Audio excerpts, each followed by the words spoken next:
For my birthday, my mom got me a massage, and I just went and did it today, and it was wonderful. And now I just feel really, really, really relaxed and sleepy. And I don't particularly feel like making a video, but I'm going to, because it's important. I was listening to a podcast called Artrepreneur, which is put out by the people who do Creative City Project. You may remember Creative City Project. I've vlogged about it before. Megan and I went the last 2 years as sort of part of Phoenix Tears, and I've been keeping my eye on it this year for us to apply. And so one of the guys involved in the running of Creative City Project does this podcast called Artrepreneur. And what he talks about is bringing more of an entrepreneur focus to artists and more of an artistic focus to entrepreneurs, hence the term Artrepreneurs, which is a clever turn of phrase. And one of the things he talked about was the idea of taking something you do from a hobby to a career and sort of the signs that you're doing that. And one of the signs is that you do it every day. So it made me realize that I really should focus down and make a video. Not that I'm trying to make a career out of video making.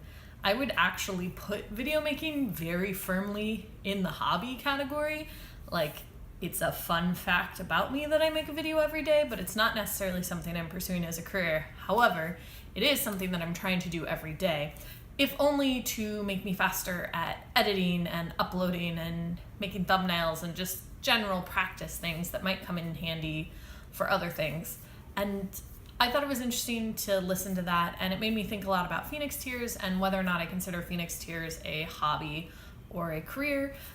Ideally, I would like to own a theater someday and make that my job, but right now I think that Phoenix Tears probably does sit in the hobby category. I don't think about it every day. I don't do something every day.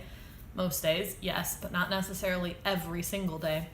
And so I sort of need to decide if I'm going to step it up and make an hour of Phoenix Tears time every day where I'm working on something, or if I'm going to accept it as a hobby and sort of keep on where I've been keeping on. I can tell you very clearly what I'm making a career out of, if the definition of hobby versus career is doing it every day. I'm very clearly making a career out of watching television. I have a lot of TV shows I like, and I've watched a lot of them every day. They don't pay me money, which is a bummer, but it's clearly something I'm passionate about. The other thing that he talked about on the podcast was the other things that show that you are sort of turning your hobby into a career, which is you start thinking about the things you can do versus things that other people can do for you. So rather than being like, well, if I would just get discovered, or if just this person would write a thing about me, you start to realize that you're in control and you're proactively looking for those things. You start to market your work to other people, and you also start to become part of the scene, or like important to the scene. And I would say that if we're honest, Phoenix Tears slots in pretty well in those categories. I've definitely moved to the point where I'm promoting it myself. I'm making sure that people can consume the product. Not that you can really do theater in a vacuum. Just by its very nature, I am always promoting the product. I guess I could be writing stuff that never gets performed. But promoting that, and then as far as being somebody in the scene, that is something that I will admit that I've been working pretty hard at. I try and go to local shows when I can. I talk to the actors when the shows are over and the other artists, and I introduce myself. I hand out business cards when I can, as long as it doesn't feel too pushy.